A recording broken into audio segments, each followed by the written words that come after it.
가장 짧은 설교가 은혜로운 설교라는 그러한 말이 있습니다. 물론 제가 짧게 한다는 것은 아니고 언제 끝날지는 모르지만 설교가 짧든지 길든지 이 시간을 통하여서 말씀을 통하여서 주님의 은혜가 우리에게 더하여지기를 간절히 소망합니다. 지난달 수요 예배 설교 때 제가 욥기 1장으로 말씀을 전했습니다. 그리고 이어서 오늘은 욥기 2장 1절에서 10절을 말씀을 나누고자 합니다. 우리가 욥기서를 그렇게 좋아하지 않는다면 그 이유가 무엇일까요? 우리에게는 아마도 고난과 재앙을 싫어하는 그러한 마음이 있기 때문일 것입니다.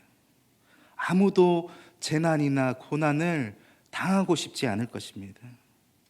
우리의 인생에서 그저 고난 없이 평안하게 살다가 하나님 나라에 들어가고 싶은 것이 바로 우리의 마음일 것입니다. 우리는 하나님을 어떠한 분으로 우리가 알고 있습니까? 어떠한 분으로 믿고 있습니까? 의인은 복 주시고 악인은 벌하시는 하나님, 우리가 그런 하나님으로 알고 있습니다. 그래서 하나님은 공의로우신 분이시기 때문에 열심히 예배하고 찬양하고 또 하나님을 섬기는 자에게는 하나님께서 복 주시고 또 그렇지 않은 자들에게는 벌 주시는 것이 당연하다라고 우리는 생각합니다. 이것을 사실 그 누구도 부정할 수가 없습니다. 이것을 틀렸다고 할 수 없습니다. 이것은 세상 사람들도 동의하는 것들입니다. 우리가 이렇게 잘 쓰는 불교 용어가 있습니다. 인과응보라는 단어가 있습니다. 선을 행하면 이렇게 집에 좋은 일이 이렇게 생기고 또 악을 행하면 좋지 않은 일이 생긴다. 업보대로 이렇게 대가를 받고 행한 대로 대가를 받는다는 것입니다. 그리고 이런 표현도 있지 않습니까? 이런 천벌을 받을 놈을. 이런 것들은 다 선하게 사는 자들은 어떻게 해야 된다는 것입니까? 복을 받아야 되고 흥해야 되고, 악을 행하는 자들, 악인들은 벌을 받아야 되고 망해야 하는 것이 당연하다라고 이렇게 세상 사람들도 생각한다는 것입니다. 이러한 것들이 우리의 마음에 있는 것입니다. 악하게 살면 하나님께서 벌 주시고, 하나님을 잘 믿고 신실하게 살면 하나님이 복 주신다. 우리는 이러한 인과율의 사고방식으로 살아갑니다. 그런데 세상을 살다 보면 어떻습니까? 우리가 열심히 신앙생활 이렇게 한다고 해도 고난이 찾아옵니다.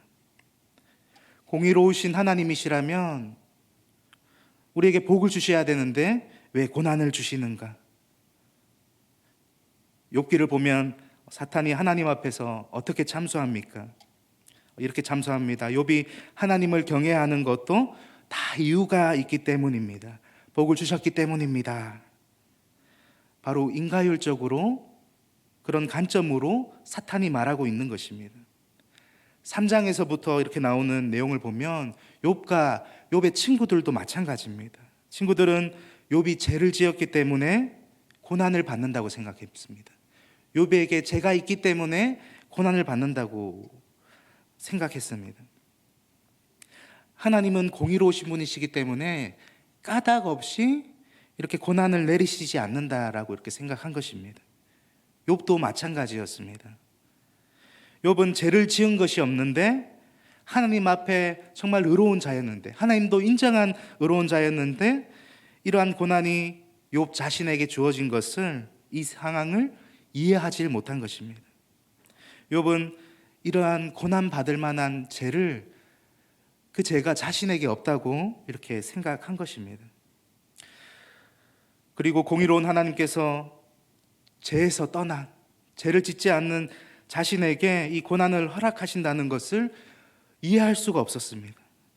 우리가 만약 욥기를 모르는 상황에서 우리가 이렇게 인과응보의 시선으로 욥기의 1장을 보고 그리고 그 다음에 2장을 보면 어떨까요? 욥이 하나님께 예배하고 찬송했으니까 2장에서는 복을 받지 않을까? 전화위복으로 이제는 더욱더 큰 복을 받지 않을까, 이런 기대감으로 볼 수 있습니다. 그러나 2장에서는 욥에게 또 다른 시련이 찾아옵니다. 고난이 더욱더 커져만 갑니다. 본문을 보면 하나님은 욥을 한 번 더 이렇게 칭찬하십니다. 3절입니다. 여호와께서 사탄에게 이르시되 내가 내 종 욥을 주의하여 보았느냐. 그와 같이 온전하고 정직하여 하나님을 경외하며 악에서 떠난 자가 세상에 없느니라. 내가 나를 충동하여 까닭 없이 그를 치게 하였어도 그가 여전히 자기의 온전함을 굳게 지켰느니라.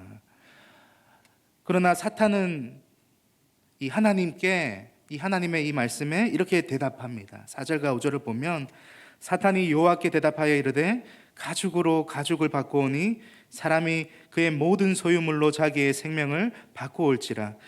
이제 주의 손을 펴서 그의 뼈와 살을 치소서. 그리하 하시면 틀림없이 주를 향하여 욕하지 않겠나이까.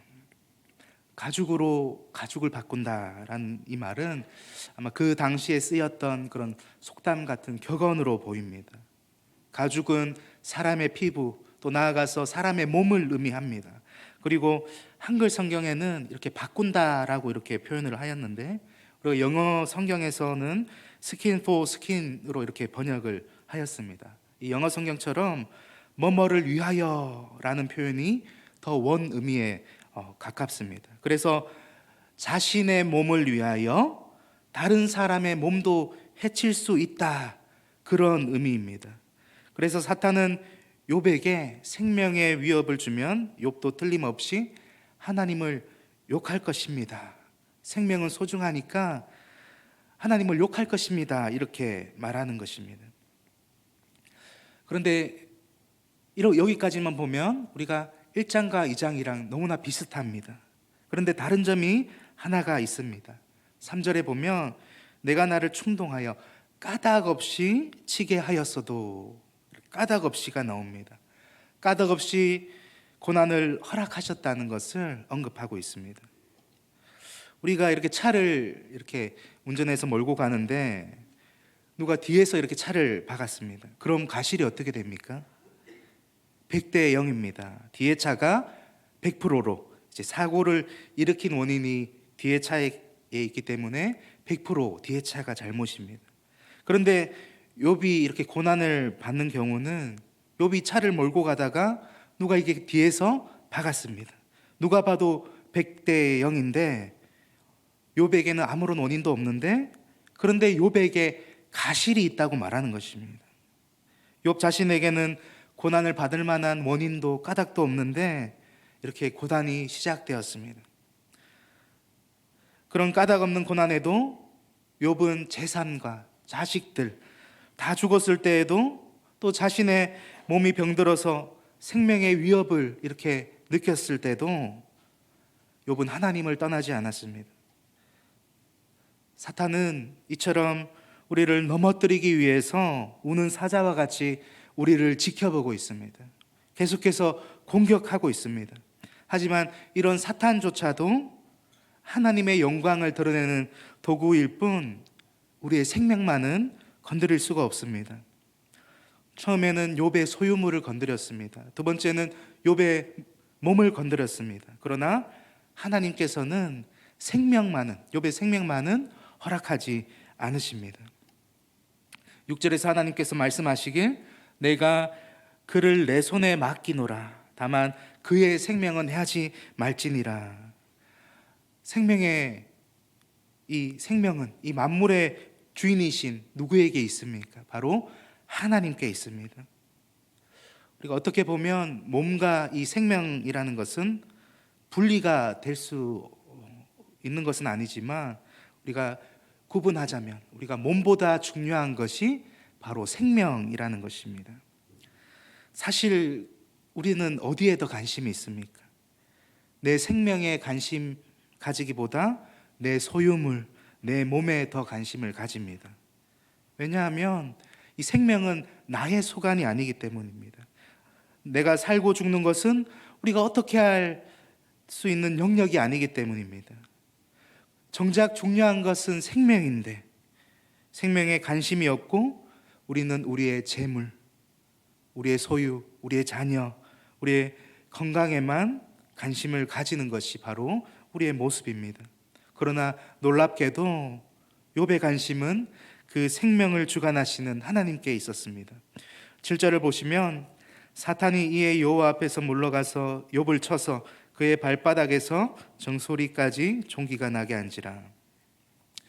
욥의 이 몸에 이 전신에 피부병이 나서 이 종기가 나서 너무나 이렇게 간지러워서 너무나 심각해서 이 질그릇으로 몸을 긁었다고 이렇게 성경에서 말하고 있습니다. 이런 상황에서 욥의 아내가 찾아와서 이렇게 말합니다. 9절에 보시면 그의 아내가 그에게 이르되 당신이 그래도 자기의 온전함을 굳게 지키겠느냐? 하나님을 욕하고 죽으라.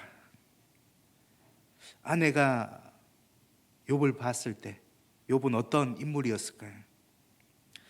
아마도 욥을 잘 아는 인물은 아내였을 것입니다.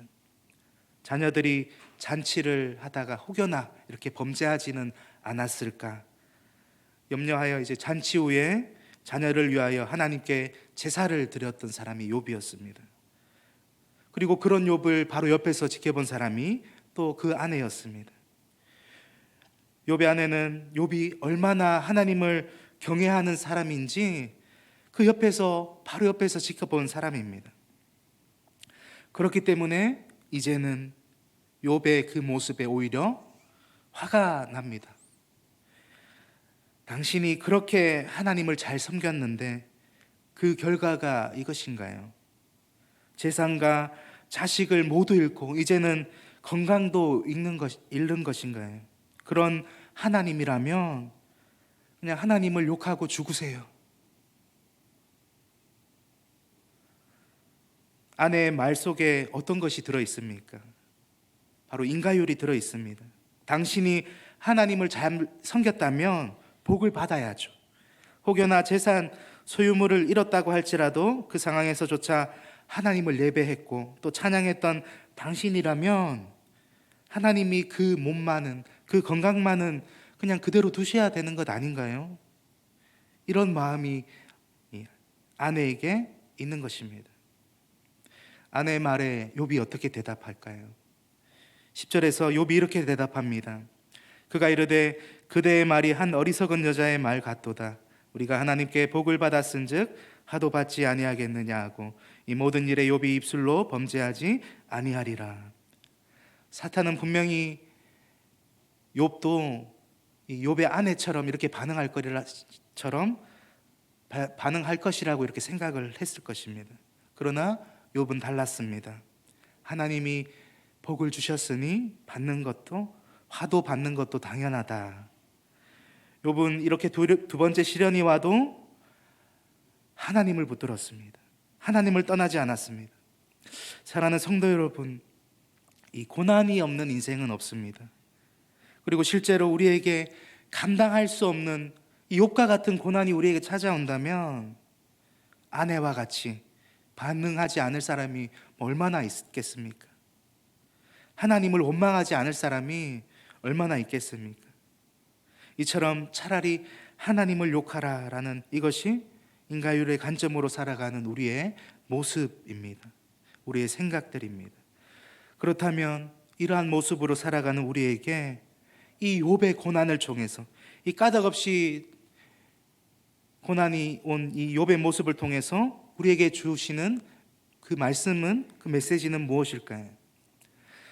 첫 번째는 나의 소유나 건강이나 그런 자녀나 환경들을 바라보는 것이 아니라 생명을 바라보아야 한다는 것입니다. 내가 세상에서 이렇게 잘 되어서 하나님께 영광을 올려드린다는 그런 말이 있습니다. 그러나 결국 그 말도 내가 하나님께 영광을 올려드리기 위해서라고 하지만 그 안에는 내가 잘 되기 위해서일 수 있다는 것이죠. 내가 하나님만 섬기기 위한 것이 아니라 또 내가 재물도 함께 섬기는 것일 수 있다는 것입니다. 우리가 사실 하나님께 영광 올려드리기 위해, 영광을 위하여 우리가 잘 되기를 원한다고 하지만 우리가 또 마음 안에는 그저 내가 잘 되기 위한 그러한 마음이 있다는 것입니다. 마태복음 6장 25절에 보면 예수님께서 이렇게 말씀하십니다. 그러므로 내가 너에게 이르노니 목숨을 위하여 무엇을 먹을까 무엇을 마실까 몸을 위하여 무엇을 입을까 염려하지 말라. 목숨이 음식보다 중하지 아니하며 몸의 의복보다 중요하지 아니하냐. 우리는 무엇을 먹을까 마실까 입을까, 우리는 의식주를 염려하는데 이 의식주보다 중요한 것이 바로 목숨, 생명이라는 말씀입니다. 믿지 않는 자들은 생명이 누구에게 달려있는지 염려하지 않습니다. 오직 의식주에만 염려합니다. 그러나 성도인 우리는 나의 재물과 나의 건강을 바라보는 것이 아니라 나의 생명이신 주님을 바라보아야 합니다. 욥은 당장의 그 고난을 바라보지 않았습니다. 그저 생명의 주인이신 하나님을 바라보았습니다. 두 번째로는 이 욥의 이유 없는 고난, 까닭 없이 이렇게 찾아온 고난은 그리스도의 모형이 됩니다. 그리스도께서 까닭 없이 고난 받으실 것을 욥을 통해서 미리 보여주신 것입니다. 고린도서 5장 21절을 보면 하나님이 죄를 알지도 못하신 이를 우리를 대신해서 죄로 삼으신 것은 우리로 하여금 그 안에서 하나님의 의가 되게 하려 하심이라. 아멘. 예수님은 죄가 없으셨습니다. 그래서 십자가에서 그 죄를 감당할 이유가 전혀 없으셨습니다. 까닭이 없었습니다. 그러나 까닭 없이 이유 없이 십자가를 지셨습니다. 우리의 죄를 대신해서 십자가를 지신 것입니다. 욥이 까닭 없이 고난 당하는 것을 통해서 이렇게 장차 오실 예수 그리스도께서 자신의 죄가 아님에도 불구하고 그 죄 없이 십자가에서 죽으실 것을 우리에게 미리 보여주신 것입니다. 우리의 죄 때문에. 욥이 이렇게 이유 없이 까닭 없이 이렇게 고난 당한 것처럼 나에게도 우리에게도 정말 성실하게 신실하게 하나님을 믿으며 살아왔다고 이렇게 생각함에도 불구하고 우리 삶에도 이유 없는 그러한 고난, 까닭 없는 고난이 찾아올 수가 있습니다. 때로는 욥의 아내처럼 반응하는 나의 모습도 발견하게 될 수 있습니다. 이유 없는 고난의 가정들을 겪으며 우리는 얼마나 우리가 죄인인지를 깨닫게 됩니다. 아니 저 성도님은 신앙생활 열심히 안 하는 것 같더니 결국 저렇게 힘들게 됐네. 또 이렇게 생각할 수도 있습니다. 하나님, 저 열심히 이렇게 신앙생활 했는데 이 정도는 주셔야 되는 거 아닙니까? 제가 이렇게 기도하는데 이 정도는 들어주셔야 되는 것 아닙니까? 하나님, 저 이만큼 했으니까 저 이만큼 주세요. 이것은 우리가 하나님과 거래하는 것입니다. 우리가 인과율의 관점으로 하나님과 거래하는 것입니다.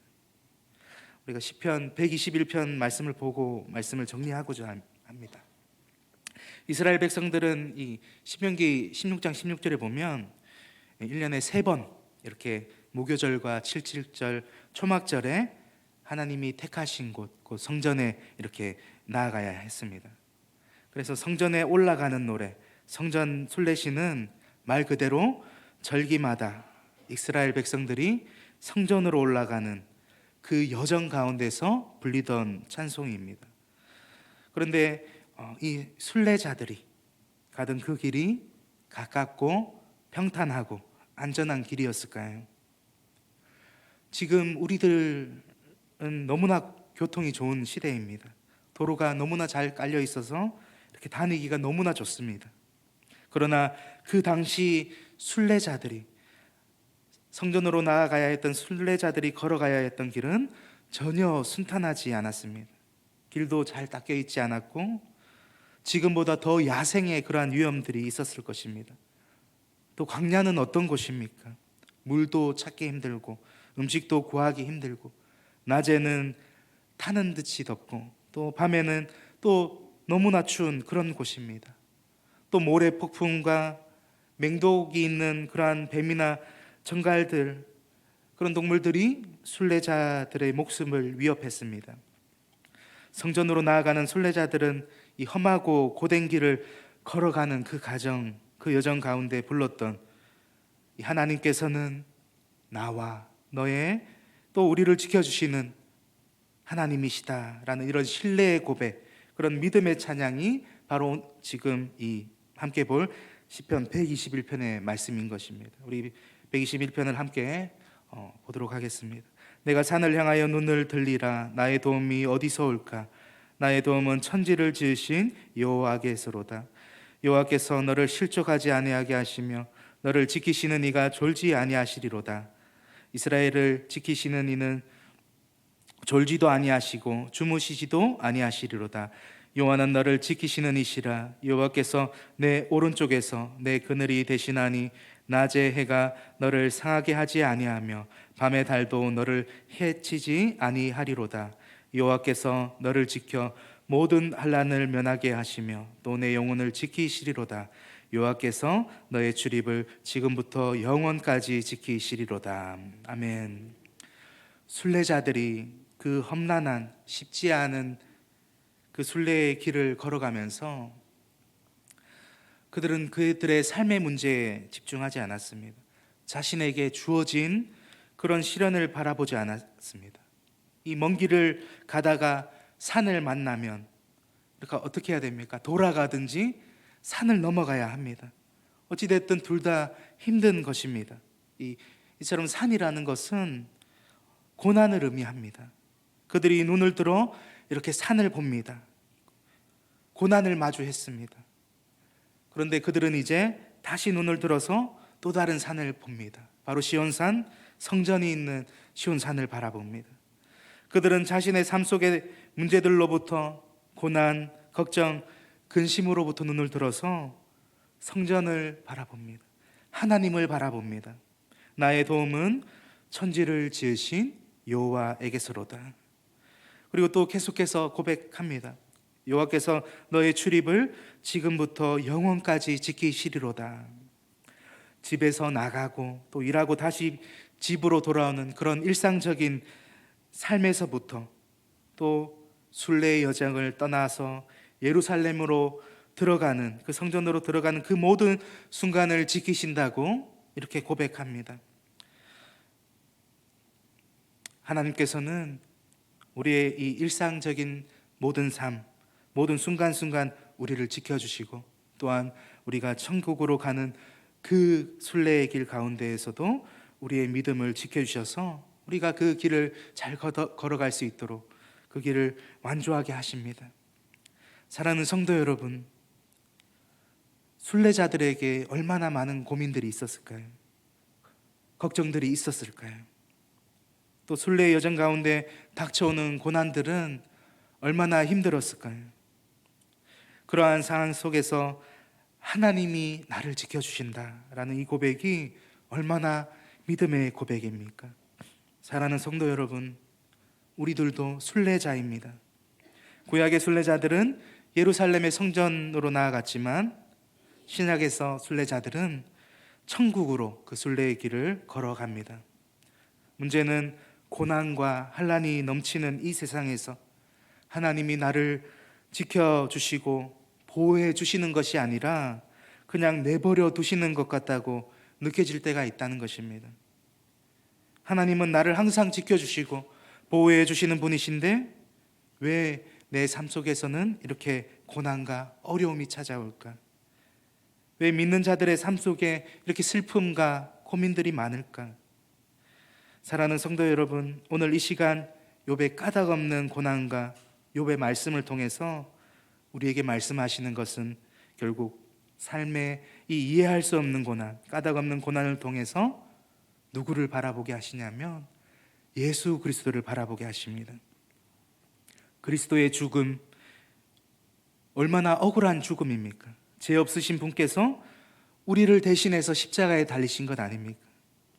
우리는 삶 속의 고난 속에서 까닭 없이 십자가에 달리신 그 예수 그리스도를 바라보아야 합니다. 그의 부활의 능력으로 보여주신 그리스도 안에 있는 그 생명을 바라보아야 합니다. 순례자들이 이 121편의 이 고백을 할 수 있었던 이유가 나를 지키시는 하나님이 실제로 나의 모든 그런 문제들, 고난들을 해결해 주셨기 때문에 이렇게 고백했던 것일까요? 아닙니다. 순례자들이 성전으로 올라가는 그 여정 가운데는 늘 그들 가운데는 고난과 위협이 함께 했습니다. 여전히 먹을 것도 마실 것도 잠잘 것도 없는 그런 상황이었습니다. 그러나 그들이 내가 산을 향하여 눈을 들리라. 나의 도움이 어디서 올까? 나의 도움은 천지를 지으신 여호와께서로다. 이렇게 고백한 이유는 결국 하나님이 계신 그 거룩한 성전으로 자신을 인도하여 주실 것을 굳게 믿었기 때문입니다. 욥도 처참한 자신의 삶 속에서 하나님을 떠나지 않았던 것은 결국 하나님이 자신을 하나님의 품으로 또 인도하여 주실 것을 굳게 믿었기 때문입니다. 하나님은 믿는 자들에게 또 주님을 예배하고 찬양하는 자들에게 복 주시는 분이십니다. 그러나 때로는 그런 우리들에게 까닭없는 고난이 찾아올 수도 있습니다. 그럴 때 우리는 고난 속에서 십자가를 지신 예수 그리스도를 바라보아야 합니다. 예수 그리스도께서 까닭없이 십자가에 고난당한 것을 우리에게 기억하라고 하십니다. 사랑하는 성도 여러분, 우리는 지금 천국을 향하여 이렇게 나아가는 순례의 여정 중에 있습니다. 그 여정 가운데 또 힘들고 어려운 일들이 있을 수 있지만 우리를 사랑하시어서 죽기까지 고난당하신 우리 주님 붙들고 이 순례의 길을 또 걸어가면서 또 주어진 사명 잘 감당하는 오늘날의 순례자들 다 되시기를 소망하고 축복합니다. 기도하겠습니다.